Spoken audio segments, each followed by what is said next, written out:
Bismillahirrahmanirrahim. Alhamdulillahi rabbil alamin. Wassalatu wassalamu ala ashrafil anbiya'i wal mursalin, sayyidina wa maulana Muhammadin wa ala alihi wa ashabihil mujahidin at-tahirin, amma ba'du. Saudara-saudara kaum muslimin rahimakumullah,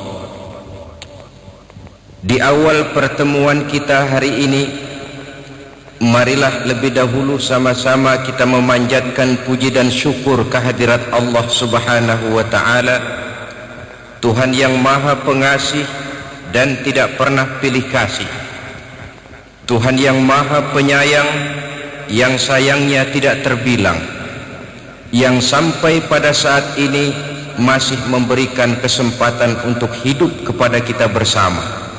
Dan hidup itu sendiri sekurang-kurangnya pada saat ini telah kita gunakan untuk sesuatu yang insya Allah bernilai ibadah.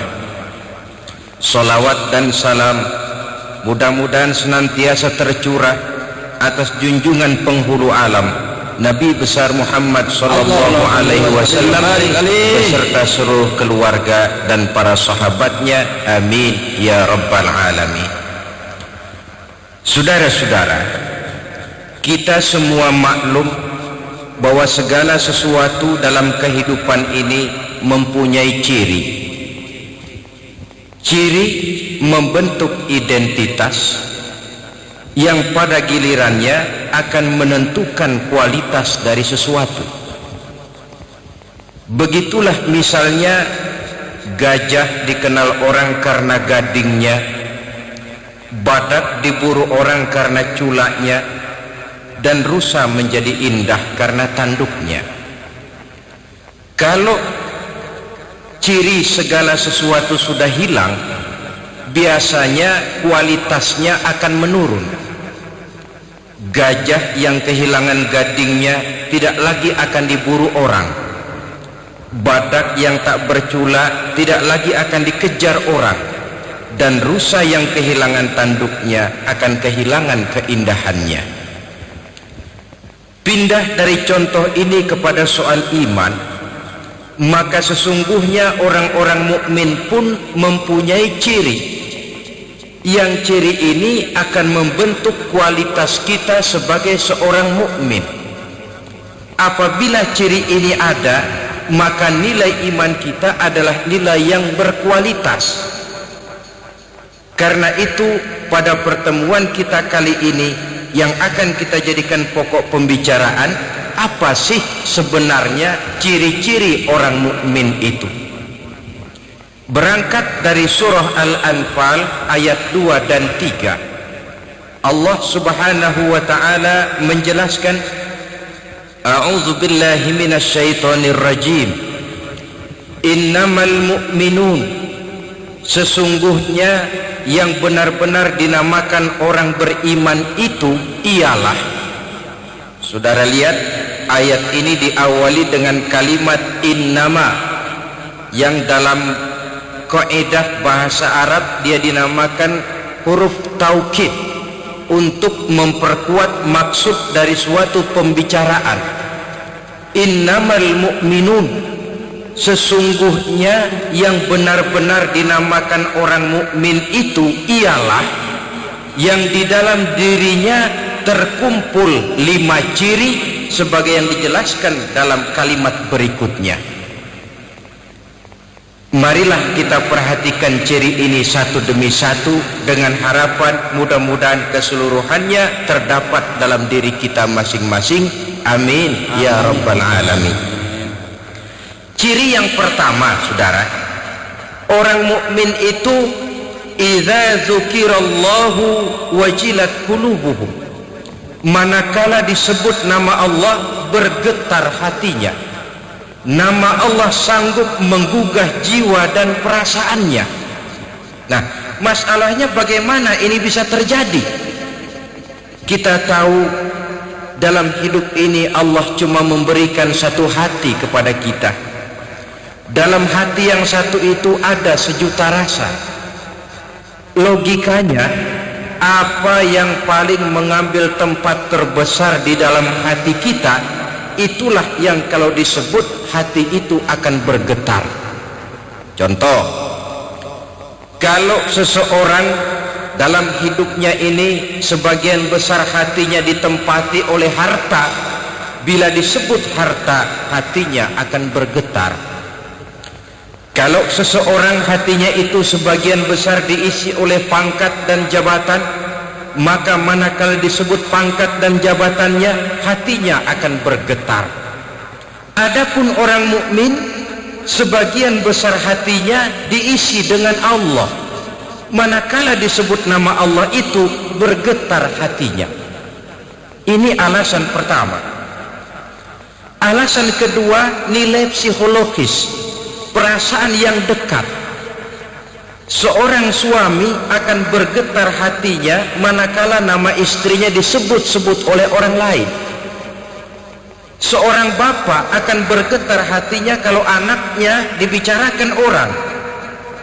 Sebagaimana seorang anak pun akan tertarik perasaannya bila kedua orang tuanya menjadi bahan gunjingan orang. Ini rasa dekat. Seorang mukmin, seorang yang merasakan kehadiran Allah dekat dalam hidupnya, sehingga manakala disebut nama Allah, bergetar hati itu. Andai kata pun dia sendiri yang menyebut, nama Allah itu sanggup menggugah jiwa dan perasaannya. Tidak cuma bergetar untuk dirinya sendiri, tapi sanggup menggetarkan orang lain. Mari kita lihat beberapa contoh dari sejarah perjalanan hidup Rasulullah sallallahu alaihi wasallam. Satu hari usai sholat zuhur, beliau berleha-leha lah, kata orang sekarang, bersantai-santai, rebah-rebahan di bawah pohon korma.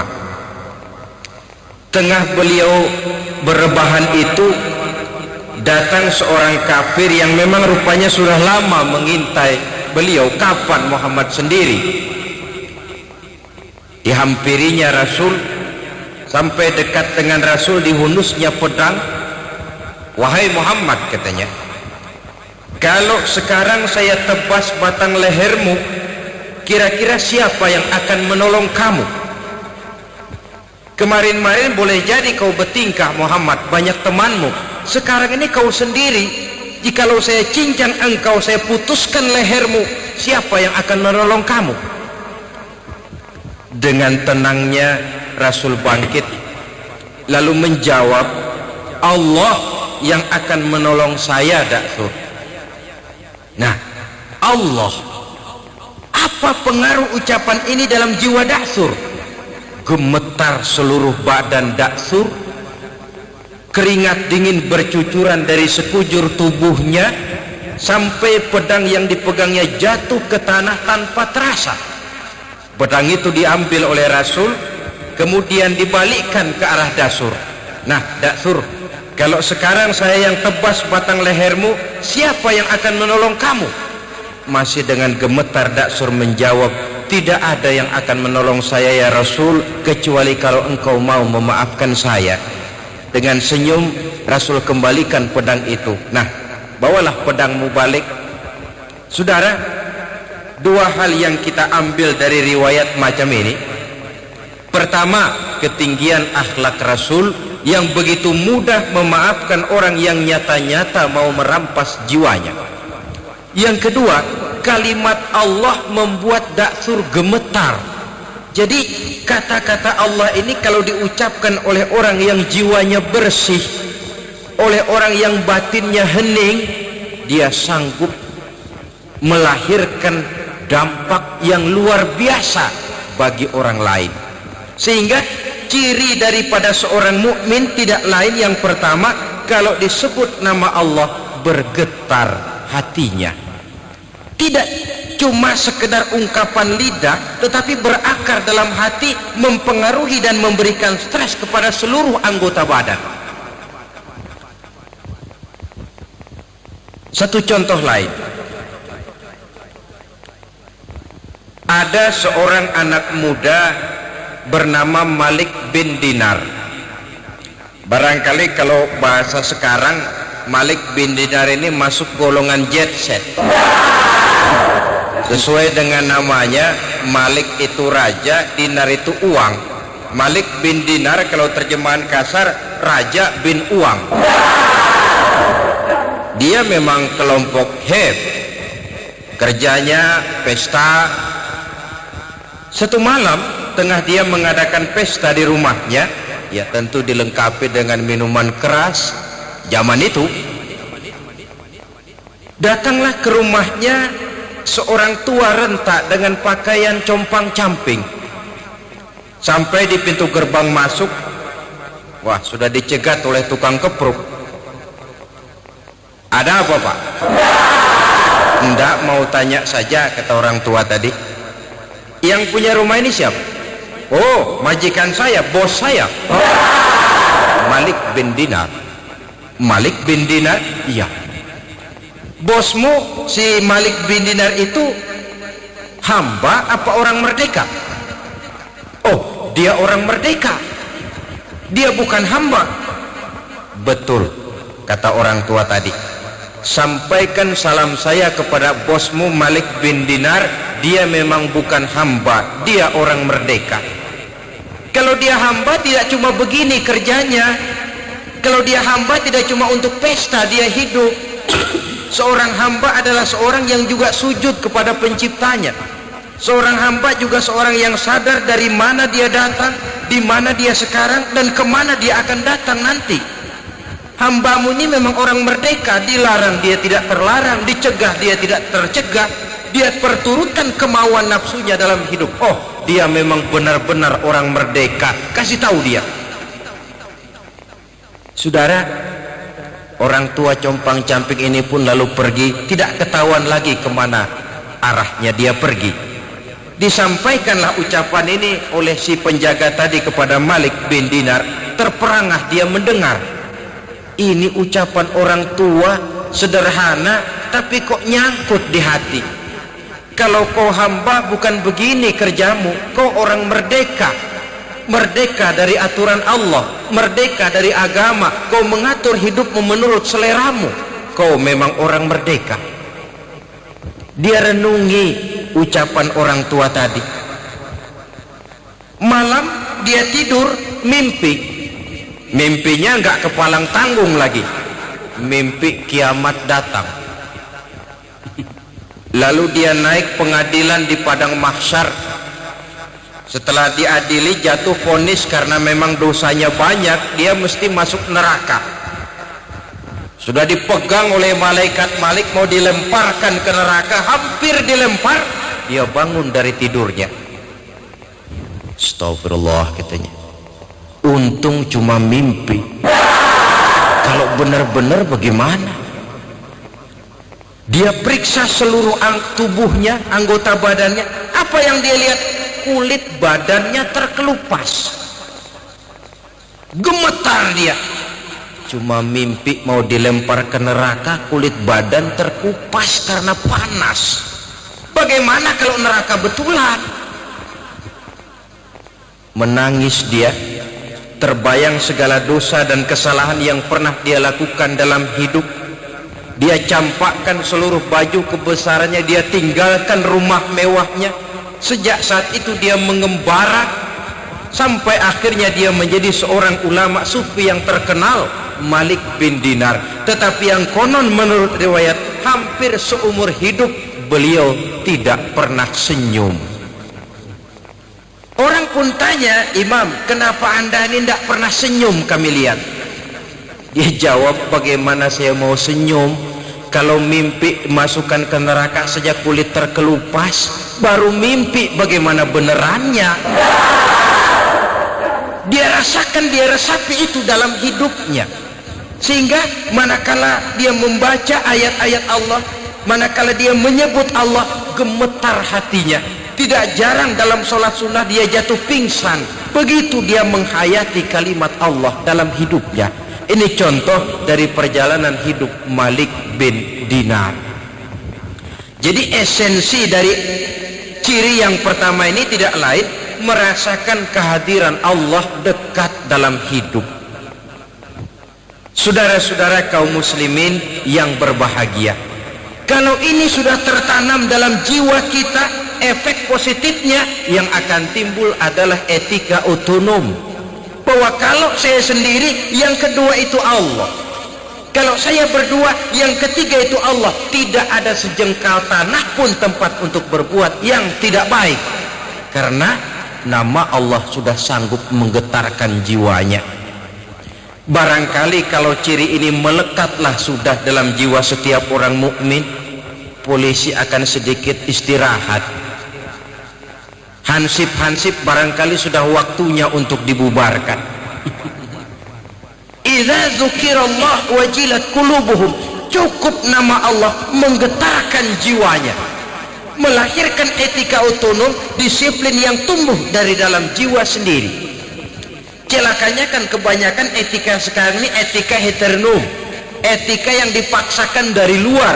Orang takut berbuat jahat karena undang-undang, karena polisi, karena ditongkrongi hansip.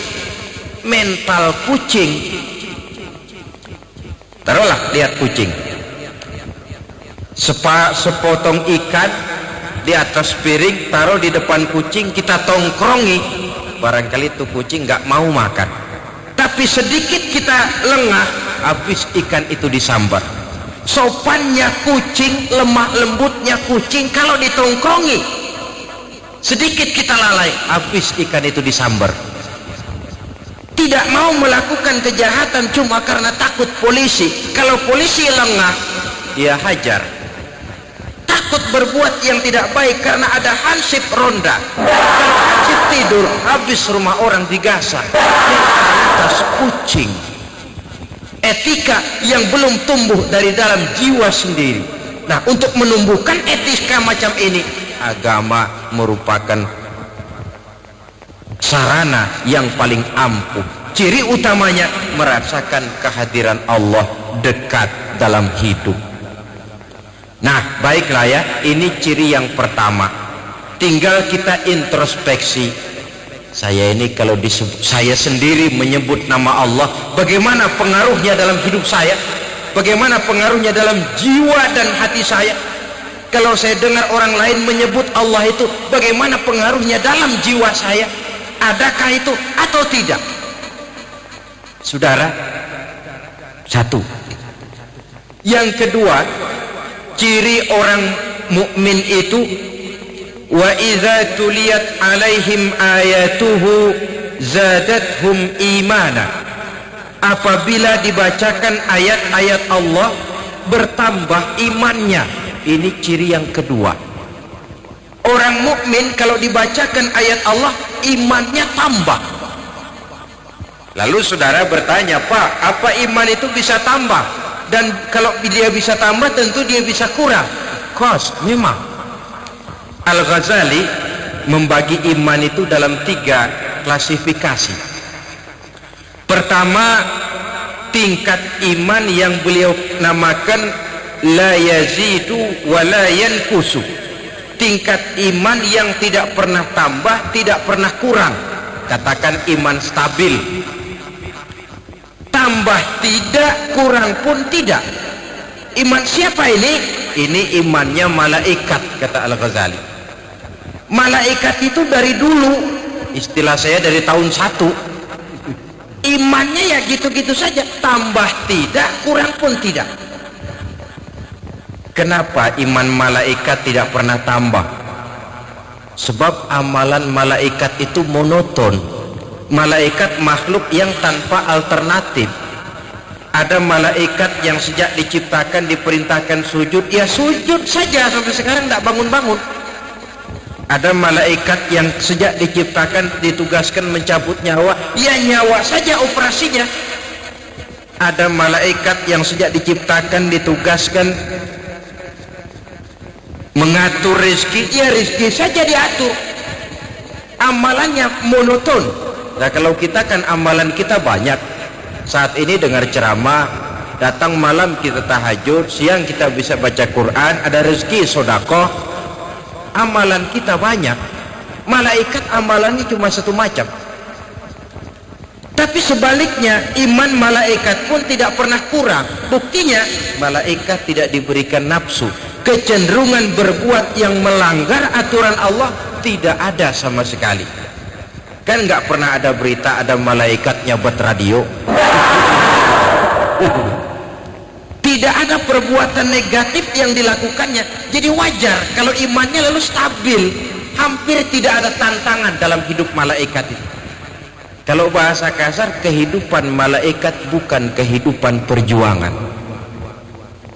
Dia makhluk yang secara instinktif diciptakan untuk taat kepada komando Allah tanpa secuil pun keinginan untuk membangkang. Makhluk tanpa alternatif. Yang kedua, kata Al-Ghazali, imanun yazidu wa la yankusu. Tingkat iman yang tambah terus dan tidak pernah kurang. Nah, ini imannya para anbiya wal mursalin, para nabi, para rasul. Imannya tambah terus, tidak pernah kurang. Iman plus. Coba lihat, dalam sejarah tidak ada seorang rasul pun yang dianak emaskan. Semuanya berjuang, kadang-kadang terusir dari kampung halamannya, difitnah, dicaci maki, dilontari kotoran unta, diancam akan dibunuh.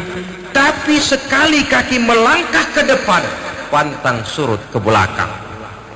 Tidak ada kita baca sejarah rasul karena perjuangannya terlalu berat lalu minta pensiun, minta berhenti sajalah Tuhan gak kuat jadi nabi. Tidak ada. Makin berat perjuangan itu, makin mantap langkahnya.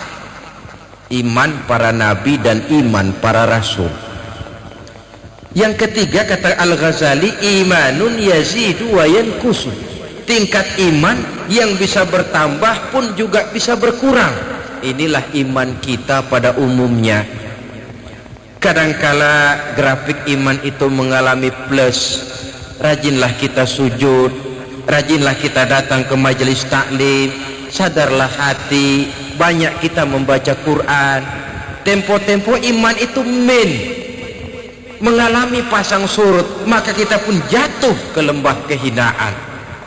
Nah, adapun orang mukmin cirinya kalau dibacakan ayat Allah imannya tambah. Nah, caranya bagaimana?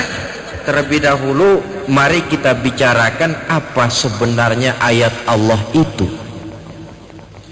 Ayat secara etimologi artinya tanda. Ayat Allah artinya tanda-tanda kekuasaan Allah.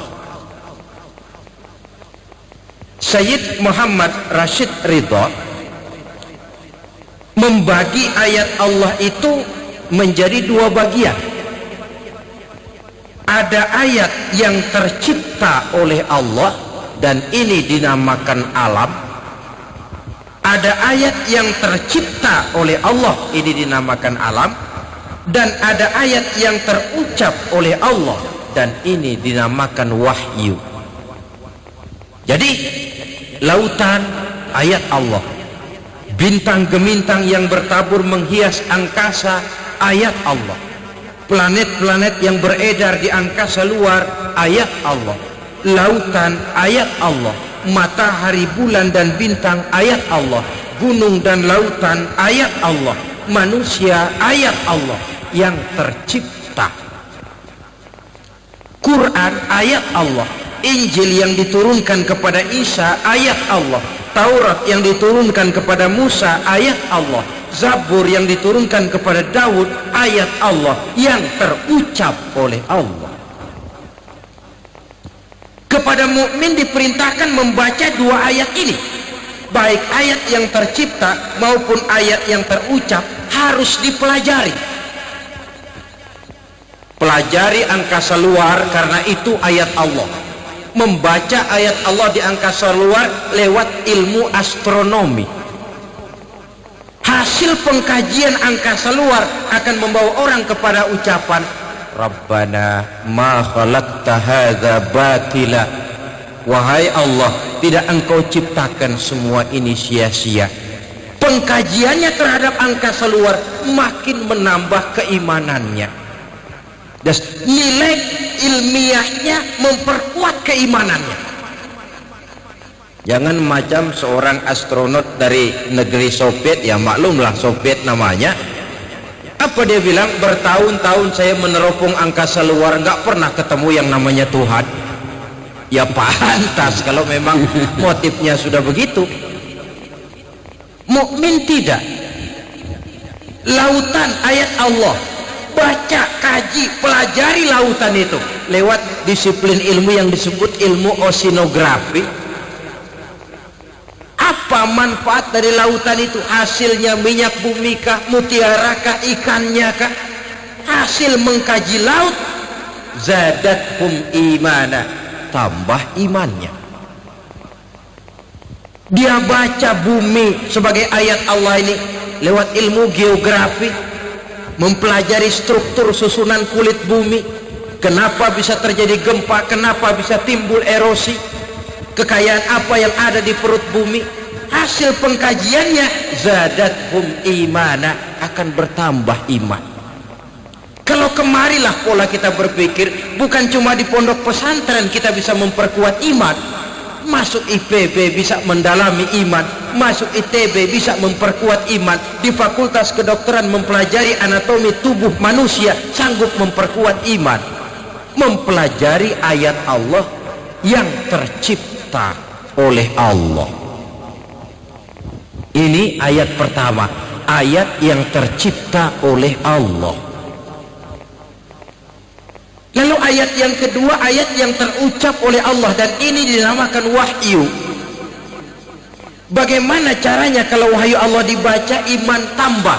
Saudara, kita saja yang umumnya tidak mengerti arti Al-Quran, kalau dia dibacakan dengan khusyuk bisa mendatangkan daya tarik tersendiri.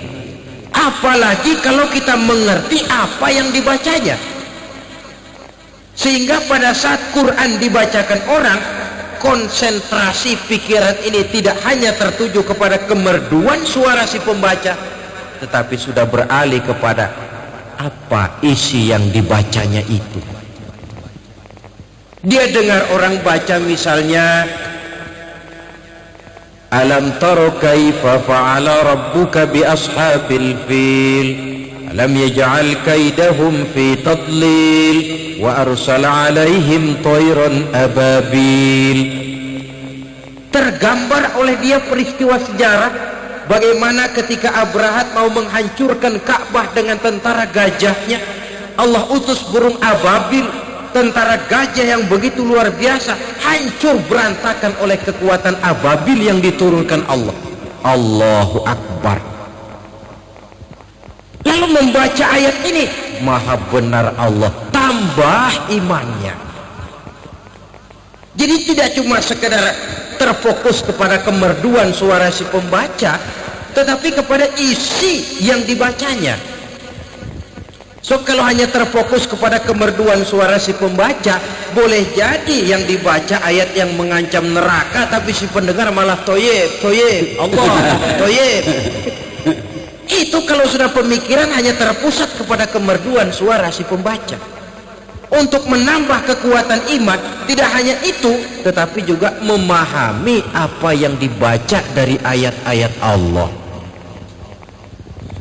Ideal memang, kadang-kadang di satu pihak kita sangat pandai membaca Allah yang terucap wahyu, tapi di lain pihak kita gagal membaca ayat Allah yang tercipta berupa alam ini, sehingga boleh jadi minyak kita di laut disedot orang lain, boleh jadi ikan kita di laut digarap orang lain.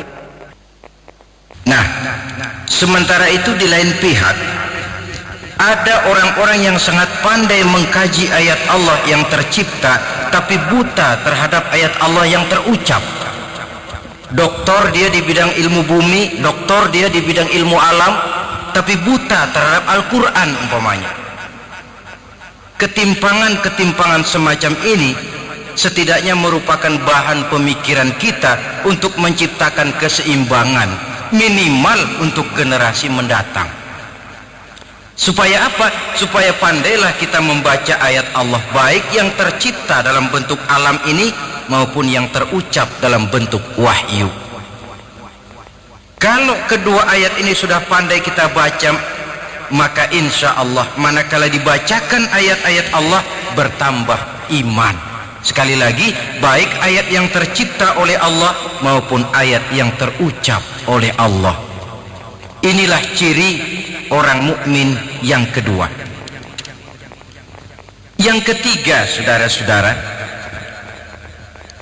ciri orang mukmin itu wa ala rabbihim yatawakkalun.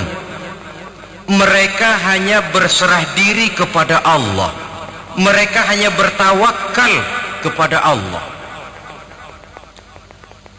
Dengan semakin majunya perkembangan ilmu dan teknologi telah mengantarkan masyarakat dunia ini kepada satu affluent society, satu masyarakat serba ada. Orang sudah menerapkan pola hidup yang mereka namakan knob life, hidup tekan knob. Kayaknya kebahagiaan itu sudah hampir dijangkau oleh manusia. Tapi seiring dengan itu kita pun melihat ekses, sulitnya lapangan kerja, persaingan hidup yang makin tajam, kejenuhan akibat fasilitas hidup serba ada, yang diiringi oleh kebingungan untuk apa semua itu, sehingga melahirkan pola hidup yang aneh-aneh. Nampaknya manusia memang perlu kepada satu sandaran vertikal. Dan sandaran vertikal itu dengan kacamata Quran tidak lain adalah Allah Subhanahu wa ta'ala. Istilah saya, kalau saudara dalam hidup ini perlu backing, carilah backing yang serba maha. Taruhlah saudara punya backing apa? Kolonel, dia pensiun, habis sudah. Jenderal, dia pensiun, selesai sudah. Adapun yang serba maha ini, dia maha gagah, dia maha tahu, dia maha bijaksana, dia maha kaya. Itu yang sewajarnya kita jadikan backing dalam kehidupan ini. Kita yakin Allah maha mengatur segala sesuatu. Kenapa lalu kita tidak bertawakal kepadanya? Tetapi yang perlu saya garis bawahi, tawakal ini bukan upaya nomor satu. Sebab dalam kehidupan ada manusia yang tidak mau berusaha lalu menyerahkan saja persoalan ini kepada kehendak Allah. Ini yang disebut Jabariyah barangkali, fatalism, predestination. Orang yang sudah nyerah sebelum perang tentu tidak bijaksana. Peranglah dulu, perkara nanti kalah itu nanti, tapi bahwa perlawanan harus ada itu mesti. Sebaliknya di pihak lain ada orang yang sangat mengandalkan kepada usaha. Dia percaya betul kalau dia begini dia akan begitu. Tidak ada keterikatan kepada Tuhan, kepada Allah.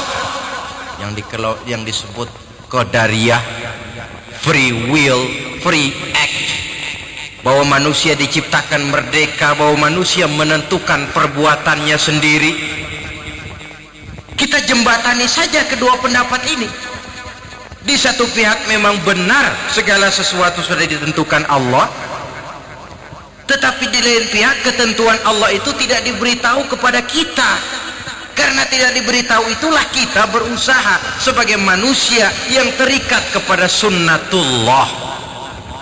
Sunnatullah itu kalau kata orang sekarang hukum alam, natural of law, hukum kausal. Kalau tidak makan ya lapar. Perkara ada orang tidak makan tapi kenyang, itu di luar yang seharusnya. Natural of law, hukum sebab akibat. Kalau begini mesti begitu. Sebagai makhluk yang terikat oleh sunnatullah, apapun yang mau kita lakukan harus kita ikuti jalur sunnatullah ini. Bahwa kalau ini yang kita kerjakan, ini yang akan timbul. Tetapi oleh karena bingkai iman kita mengajarkan sepanjang yang kau bisa lakukan cuma sekedar berusaha dan berusaha. Hasil usahamu itu sepenuhnya di tangan yang serba maha. Disinilah perlunya tawakal. Jadi kalau boleh saya berikan nomor urut, yang pertama seorang mukmin itu harus berusaha dan berikhtiar untuk mencapai sesuatu. Yang kedua dia harus berdoa, dan yang ketiga barulah dia bertawakal.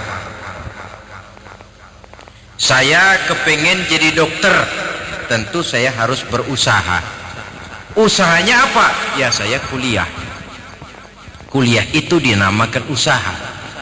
Lalu kuliahnya di mana? Fakultas kedokteran. Nah, fakultas kedokteran itu namanya ikhtiar. Kalau saudara mau jadi dokter tapi kuliah di fakultas ekonomi, itu usaha tapi tidak ikhtiar. Mau kaya tapi beli judi, itu namanya usaha. Membelinya itu usaha kok, tapi tidak ikhtiar karena judi hal yang diharamkan oleh agama. Oh, saya usaha kok cari rezeki biar masang-masang begini, kan kalau dapat rezeki namanya usahanya. Iya, tapi kan tidak ikhtiar. Masa mau jadi dokter kuliahnya di fakultas teknik atau di fakultas ekonomi, kan keliru. Jadi usaha harus diiringi dengan ikhtiar. Setelah usaha sudah, ikhtiar sudah, doa. Ya Allah, saya ini ingin jadi dokter ya Allah. Saya sudah usaha kuliah ya Allah, dan usaha kuliahnya di fakultas kedokteran lagi. Usaha betul, ikhtiar betul. Namun ya Allah, segalanya tergantung kepadamu. Saya bermohon berikanlah keberhasilan apa yang saya cita-citakan ini. Berdoa kepadanya. Usaha, ikhtiar, doa. Setelah berdoa barulah bertawakal. Usaha sudah, ikhtiar sudah, doa pun sudah, terserah engkau ya Allah. Supaya apa ini tawakal ini? Kalau berhasil tidak lupa diri, kalau gagal tidak putus asa. Sebab ini penyakit dunia modern. Kalau dia berhasil dia tepuk dada, kalau dia gagal dia frustasi. Tawakalnya yang tidak ada. Berhasil dia, hilanglah Allah dalam hidupnya. Semuanya karena usaha saya sejak kecil, peras keringat banting tulang setengah mati. Allah, gak ada Allah itu. Kalau dia gagal dia mudah frustasi, putus asa, mencari jalan keluar. Ya, kalau positif jalan keluarnya, kalau negatif tentu akan merusak dirinya sendiri. Saudara-saudara, ada orang yang hanya berdoa saja usahanya pun berhasil. Ada, tapi kan bukan macam kita orangnya.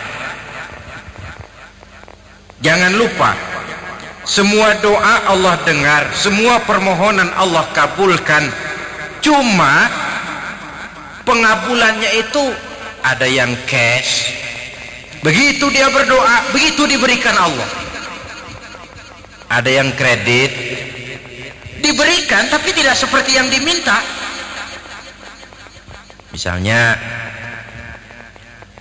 kita ini kan kalau minta rezeki kepada Allah, belum pernah saya dengar ada orang berdoa, ya Allah berikanlah saya rezeki dikit aja ya Allah. Belum pernah. Kalau sudah minta rezeki mesti ya Allah berikan saya rezeki yang banyak. Tapi kadang-kadang sudah pegel kita nungguin tuh rezeki, nggak mau datang juga. Kalaupun datang, aduh pegel nungguinnya nggak penuh-penuh. Ini kredit namanya. Diberikan tapi tidak seperti yang diminta. Atau ditunda, ada yang ditunda. Berdoa dia diberikan tapi tidak saat diminta itu, tidak bulan itu, tidak tahun itu, mungkin bulan depan, tahun depan. Kenapa begitu?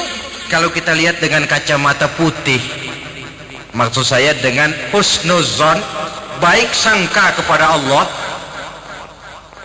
kita akan mengambil analogi begini. Anak kita yang umur 5 tahun datang, Pak minta uang 100.000. Saya pikir paling kita kasih 100 perak. Kenapa? Ya buat apa uang 100.000 jatuh di tangan anak umur 5 tahun? Dia belum bisa memanfaatkan uang itu, belum bisa bertanggung jawab terhadap keluarnya uang. Makin dewasa dia, makin besar pemberian kita. Begitulah kita dalam pandangan Allah. Minta rezeki banyak, yang datang dikit. Barangkali kitanya sih di depan Allah masih anak-anak. Bukan biologis kita. Umur mungkin 3, 4, 50 tahun. Barangkali jiwa kita, barangkali nilai ibadah kita, barangkali Allah Maha tahu. Potongan lo kalau dikasih rezeki banyak, lo ngelihat masjid nggak mampir. Begini aja rezeki lo segini, jadi rajin ke masjid. Potongan lo kalau punya duit banyak malas ngaji, segini aja jadi rajin ngaji. Sekali lagi ini kalau kita lihat dengan kacamata putih, dan memang seharusnya dengan kacamata itu kita melihat realita kehidupan, supaya kita tidak sesak jiwa, tidak sempit pandangan, tidak picik dalam menilai sesuatu, lapang dada, baik sangka kepada Allah. Berhasil tidak lupa diri, gagal pun tidak putus asa. Sedikit yang datang kita bersyukur dan cukup, banyak yang datang kita pun tidak lupa daratan. Kalau nafsulah yang diperturutkan, kapan sih orang ini mau syukur? Saya sering kasih contoh, mulanya dia mengeluh, ditanya orang, kenapa kau tidak ibadah? Ya bagaimana saya mau ibadah pak, orang tinggal di Jakarta saja ngontrak. Aduh kalau punya rumah sendiri, tenang dah saya ibadah, sip dah.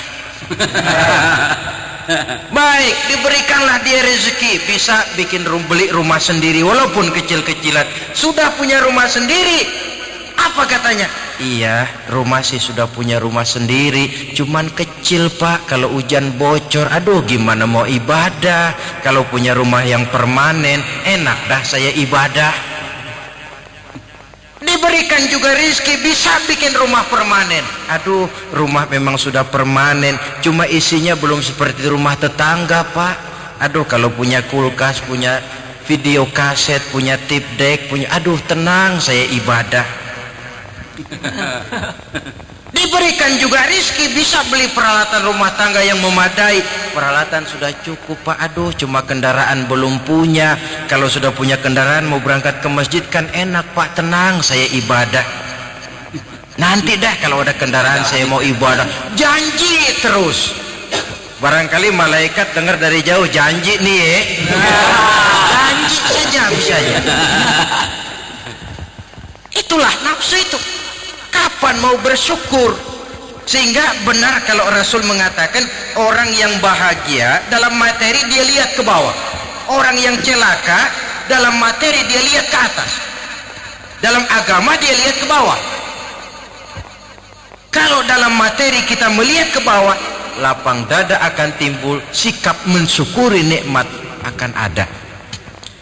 Seorang teman berkata, kalau engkau hatimu keras dan sulit untuk bersyukur, sering-seringlah main ke kuburan atau ke rumah sakit katanya. Kau diri saja di depan itu emergency room, ruang darurat gawat, yang tiap menit datang orang keluar dari ambulan, yang kakinya terpisah, yang tangannya putus, yang kepalanya pecah. Kalau sudah melihat begitu nggak mau syukur juga, memang batu Tuhan. Atau sering-seringlah main ke kuburan. Hayati yang kau lihat, engkau 2 tahun yang lalu masih ada bersama saya, engkau masih ngobrol sama saya, sekarang tinggal tulang belulang di sini. Kemana wujudmu? Engkau sekarang, saya akan menyusul. Dari situ tertanam kesadaran, sehingga seorang sufi, Sufyan Tsauri namanya, dia pernah membuat lubang kubur di sebelah kamar tidurnya, lengkap dengan liang lahatnya. Kalau dia malas ibadah, dia turun ke lubang kubur yang dia buat itu, dia berbaring di situ seperti orang mau dikubur saja. Dia nasihati dirinya, nah loh nanti begini, sekarang baru coba-coba masih bisa bangun, masih bisa sholat, ayo bangun sholat. Kalau benar-benar sudah begini ditutup dengan dinding ari, tidak ada lagi kesempatanmu berbuat baik. Dia nasihati dirinya sendiri. Sebab maaflah saudara, memang paling sulit sih menasihati diri sendiri, paling sulit. Orang lain yang saya lakukan macam ini saudara bisa mendengar, tapi nasihat yang paling mantap sesungguhnya kalau nasihat itu datang dari jiwa kita sendiri. Dan dalam hidup ini kan nasihat tidak cuma yang terucap orang, yang kita lihat bisa jadi nasihat. Pertumbuhan biologis kita jadi nasihat. Kau lihat ubanmu sudah bertabur, kau lihat kulitmu mulai mengendur, kau tahu kau cuma sanggup makan bubur, kau tahu matamu sudah kabur, kau sadar sudah dekat ke lubang kubur. Atau nasihat yang timbul dari dalam jiwa, dari dalam hati ini membisik, hidup tidak pernah berjalan ke belakang, Bung. Mundur hancur, berhenti diinjak orang. Tidak ada kata berhenti dalam hidup ini. Sekali maju melangkahlah terus. Saudara hadirin yang saya hormati, kita kembali kepada masalah pokok kita, bertawakal menyerahkan hasil usaha kepada Allah. Ingat ya, hasil usaha, bukan usahanya. Kalau usahanya kita yang kerjakan, hasilnya serahkanlah kepada Allah. Nah, tawakal ini akan lebih mantap kalau diiringi dengan perbuatan yang mendekatkan kita kepada tempat yang kita jadikan bertawakal. Oleh sebab itu, ciri yang keempat ini menyambung, menguatkan yang ketiga tadi. Apa ciri yang keempat? Alladzina yuqimunas shalah. Orang-orang mukmin itu ialah mereka yang mendirikan sholat. Tawakal kepada Allah tidak cuma dalam bentuk ucapan, udah serahin aja dah sama Tuhan ntar juga beres. Iya, tapi kalau nggak sholat, penyerahan itu kok rasanya istilah Jawa kurang marem gitu. Nggak marem, nggak mantap. Penyerahan yang tanpa diiringi dengan pendekatan kepadanya kan konyol. Udah serahin gubernur aja dah, gubernurnya nggak kenal sama kita. Bagaimana mau diserahkan persoalan itu kepada beliau kalau beliau kenal saja kepada kita? Tidak. Serahkan persoalan ini kepada Allah. Iya, kau kenal tidak Allah? Kau sering berkunjung kepadanya atau tidak? Penyerahan persoalan kepadanya akan lebih mantap kalau kita memang dekat dengannya. Sarana komunikasi yang paling efektif buat mendekati Allah terletak pada ciri yang keempat ini. Alladzina yuqimunas shalah. Mereka mendirikan sholat. Saudara-saudara, jadi proses kita bertawakal ini diimbangi dengan pendekatan yang real kepadanya melalui jalur yang disebut sholat. Di sana penyerahan ini menemukan bentuk yang paling pasrah. Kalau tidak, kita sih bisa saja berkata, saudara-saudara jangan takut, Allah bersama kita. Tapi kalau tidak sholat itu cuman mulut, hatinya mungkin perang. Apa iya Tuhan bersama gue sembahyang aja kagak. Hatinya kan perang. Antara mulut dengan batin ini tidak seimbang, tidak sama, karena kata dan perbuatan lain. Seperti di zaman sekarang kan ada orang agnostik, agnotisisme, yaitu orang yang menghargai agama, menaruh agama di tempat yang luhur, tapi tidak mau mengikatkan diri terhadap suatu agama secara formal. Dia mengakui esensi agama, dia hargai agama, tapi dia tidak mau terikat dengan suatu agama secara formal. Mau dibilang Islam nggak pernah ke masjid, mau dibilang Kristen kapan ke gerejanya, Hindu tidak, Buddha pun bukan. Tapi kalau bicara agama, muluk bukan main. Agnotisisme, manusia agnostik, manusia yang menghargai agama, menaruh agama di tempat yang tinggi. Dia salut dengan agama, tapi secara formal dia tidak mau mengikatkan diri dengan suatu agama. Kan menggejala ini di masyarakat kita sekarang ini. Manusia-manusia agnostik macam itu. Paling-paling akhirnya dia akan bilang, oh semua agama benar, semua agama bagus. Lalu bapak yang mana pak? Ah itu pribadi saya. Pribadi saya agnostik, tidak mau secara terbuka mengikatkan diri dengan suatu agama. Cukup buat dia menghargai agama. Nah coba kalau penyakit ini berkembang, yang akan jadi korban anak cucu kita, generasi yang akan datang, lebih ngambang lagi sikap beragamanya. Itulah sebabnya sering saya ungkapkan, kita tidak hanya perlu orang yang berilmu agama, tapi juga kita perlu orang yang berjiwa agama. Kalau berilmu agama, dia menganalisa agama dari berbagai segi. Tanpa jiwa agama, dia sulit untuk hidup menurut ajaran agama.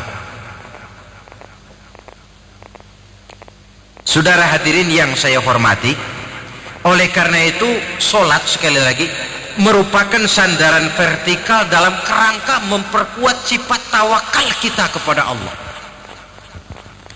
Kita bisa saja berkata, ah ini karena sudah pakai bibit unggul, lalu pupuk ureanya bagus, kita berharap panen besar tahun depan.